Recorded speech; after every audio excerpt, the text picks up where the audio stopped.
TV O Esporte de volta e nesse bloco do nosso programa vocês deveriam assistir uma matéria sobre a primeira rodada do Potiguar Feminino. A nossa equipe já estava pronta para fazer a cobertura da primeira rodada do torneio e infelizmente o campeonato foi adiado mais uma vez e sem previsão de uma nova data.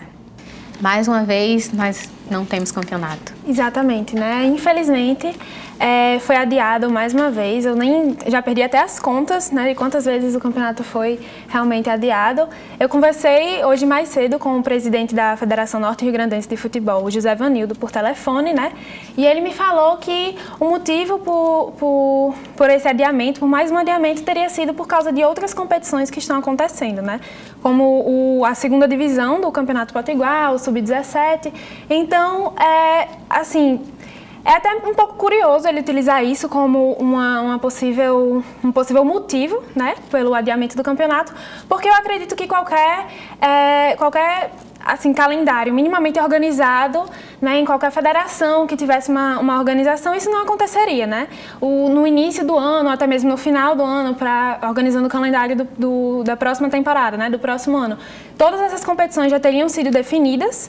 E a gente não teria isso de um choque de outras competições ocorrendo, né? O que ele me falou foi que, por causa dessas competições, não tem um estádio para as meninas jogarem e também iria faltar questão de ambulância, médico, para atender justamente, para ficar ali no jogo, né? E E o pior de tudo é que ele também nem estipulou uma data, né? Exatamente. Ele não falou quando vai ser a possível data, né? Disse que ia ter uma reunião, né? Exatamente. De acordo com o que você apurou e não falou uma data prevista. Então, assim, a gente percebe que está acontecendo agora 2 competições masculinas e já aconteceu o Sub-19, já aconteceu o estadual profissional e até agora não tem nenhuma competição feminina, né? A gente percebe que não é valorizado o futebol feminino, né? Ano passado nós fizemos a cobertura, mas esse ano, infelizmente, desde que a gente está sempre indo atrás, perguntando, trouxemos até atletas do Cruzeiro aqui, falou com a gente que queria que tivesse um calendário e até agora nada. Exatamente, né? Eu acredito que fica até um pouco difícil para as meninas do time, né?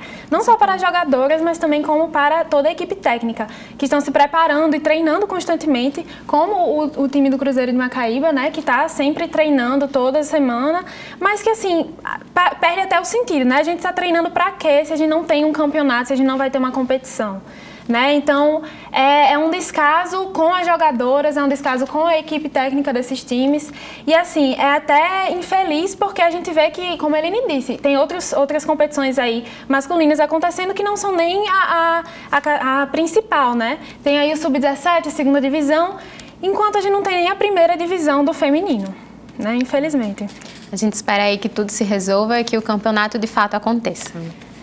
E na última sexta-feira, o Brasil entrou em campo contra a Arábia Saudita para mais um amistoso. E apesar do desempenho abaixo do esperado pelo treinador Tite, o Brasil venceu por 2-0. O próximo amistoso é amanhã e será contra a Argentina. E aí, esse amistoso, ele encerrou o jejum do Gabriel Jesus, né, que não fazia gols desde a Copa do Mundo. Exatamente, né?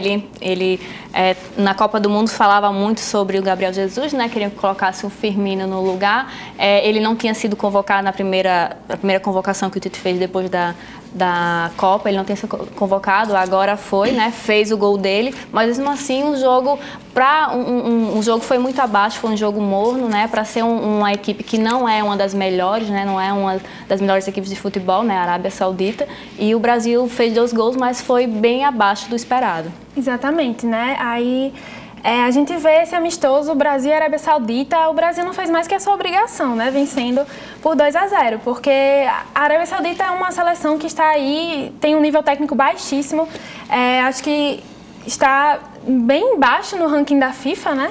Então, o Brasil tinha a obrigação de vencer e tinha a obrigação, inclusive, de mostrar um jogo melhor, um jogo mais bonito, mais interessante, né? Porque parece até que, quando você vê Brasil e Arábia Saudita só 2-0, parece até que ficou pouco, né? mas a gente viu que o Brasil não estava muito bem. Foi um jogo preguiçoso, um jogo que os próprios jogadores pareciam que não estavam querendo estar jogando ali, não pareciam estar na partida, exatamente, dispostos. Então, e também foi um jogo que o Tite usou, como o adversário não era um adversário muito forte, ele usou para fazer alguns testes na equipe, né? Provavelmente ele deve ter feito esses testes pensando no próximo jogo, que é contra a Argentina. Mas ainda falando desse jogo contra a Arábia Saudita, foi um jogo criticado, algumas pessoas criticaram, entre eles o ex-jogador francês, o Eric Cantona.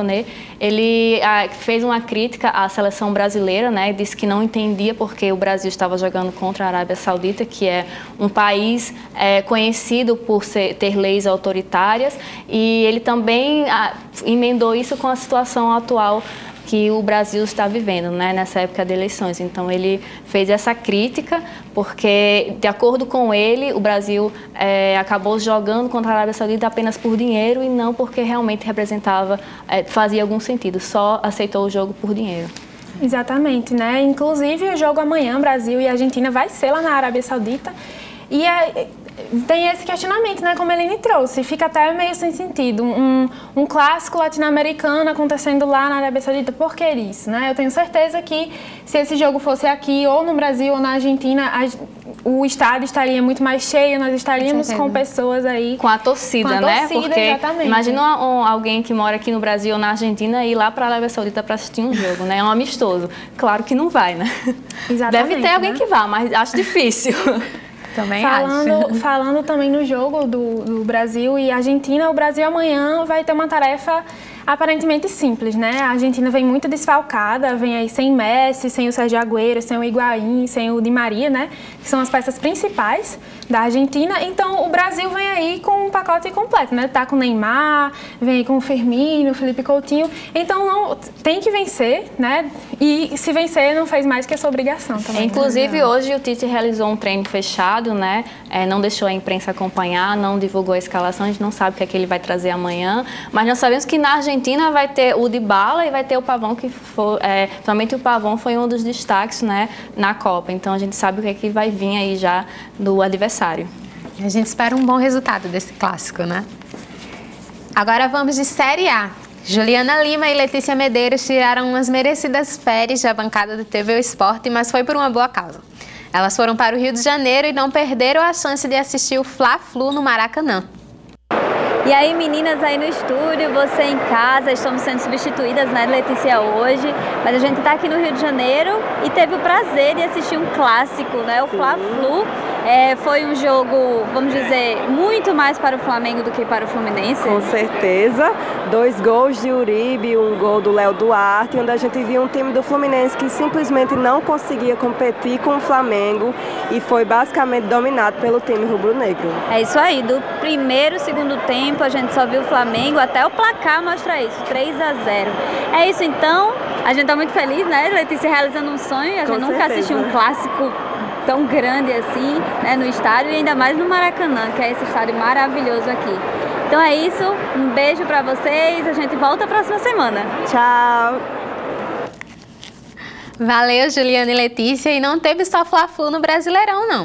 O Palmeiras continua no topo da tabela após vencer o Grêmio, o Internacional é o vice-líder e venceu o São Paulo por 3-1. O time paulista agora ocupa a 4ª posição. E o Palmeiras aí, né, continua líder. Pois é, né? O Palmeiras está aí toda semana continuando no primeiro lugar. Parece que não está dando muito certo para o São Paulo, não, que foi quem também se manteve um tempinho no primeiro lugar da tabela. E agora o Palmeiras conseguiu 2 gols, né, do Davidson. E nesse jogo teve uma parte muito legal, porque o Davidson dedicou os 2 gols a um torcedor do Palmeiras, um garotinho cego que assiste os jogos narrados pela mãe dele, né? Ele estava lá e o Davidson fez questão de dedicar esse gol. Então tem uma parte fofinha, né, na vitória do Palmeiras. Exatamente, né? O Palmeiras venceu aí, foi bem superior do que ao Grêmio, né? Realmente mostrando, né, que desde que o Filipão chegou, o Palmeiras não perde.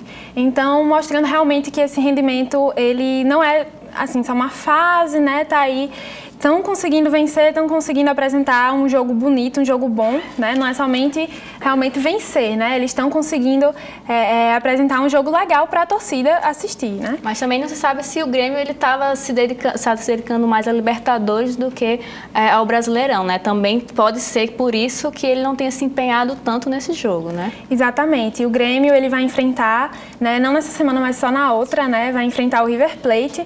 Então, talvez com essa derrota para o Palmeiras, o Grêmio, que agora está na 5ª posição com 51 pontos, já está um pouco mais distante, já começa a pensar em priorizar mais a Libertadores, né, em colocar realmente um time alternativo, um time misto ou alternativo para disputar o Brasileirão e focar mais na Libertadores, né, tentar passar do River Plate para conseguir ir para a final e, quem sabe, vencer novamente, né, o Grêmio é o atual campeão, e conseguir aí um bicampeonato para seguir firme na Libertadores. Inclusive, né? O Renato Gaúcho já declarou a torcida dele, ele falou que se o Grêmio não vencer o Brasileirão, ele está torcendo para o Palmeiras. Então, tá tudo em casa. Foi um jogo de camaradas ali, né? Pois é, agora falando de Inter e São Paulo, né, 3-1. O São Paulo realmente está indo de ladeira abaixo, né? Fez o primeiro gol nos 2 minutos, né? 2 minutos e alguns segundinhos aí, bem no início. Só que aí fez o gol e acabou, né? Não fez mais nada o restante do jogo. A gente viu que o Inter primeiro ficou um pouco assustado por esse gol bem no início, mas que depois começou a crescer, teve volume de jogo e conseguiu realmente conseguiu dominar o jogo, tanto no primeiro tempo quanto no segundo tempo. E é o que a gente estava falando ao longo das semanas, Thaís, principalmente, ela sempre batia nessa tecla, que o São Paulo dependia muito do Everson, né? Ele está machucado, então a gente percebe que ele está tendo esse impacto, né? E o São Paulo vinha, mesmo quando estava na liderança, ele vinha fazendo uns jogos com um placar magrinho, tipo 1-0, 1-1, empatando. Então ele assumiu o risco de estar nesse momento agora, né? Ele não se dedicou tanto a continuar no primeiro lugar, né? Exatamente. E o Inter que teve uma sorte aí, porque o Potker, ele ficou ainda no primeiro tempo, saiu por contusão. Quem entrou no lugar dele foi o Leandro Damião, que foi quem fez os 2 gols, né? E sofreu o pênalti que deu o 3º gol. Então, realmente, o Inter teve aí um pouquinho de sorte, um pouquinho de azar para o Potker, mas também sorte pela entrada do Leandro Damião. E aí, só para complementar, a tabela do G4 ficou assim. Palmeiras com 59 pontos, o Internacional com 56, o Flamengo com 55 pontos e o São Paulo com 52 pontos. E o TV Esporte vai ficando por aqui. Gostaria de agradecer aos nossos comentaristas. Obrigada, meninas, por hoje. Obrigada, meninas. Obrigada, pessoal de casa. Obrigada, meninas. Obrigada, Letícia. Obrigada, Milka. Foi muito bem. Arrasou. Tá de parabéns. Segunda-feira a gente espera a Juliana e Letícia aqui de volta. Obrigada a vocês de casa. E vocês podem nos acompanhar também pelas redes sociais. TV URN no YouTube, TV Esporte RN no Facebook e TV Esporte no Instagram. Tchau e até a próxima.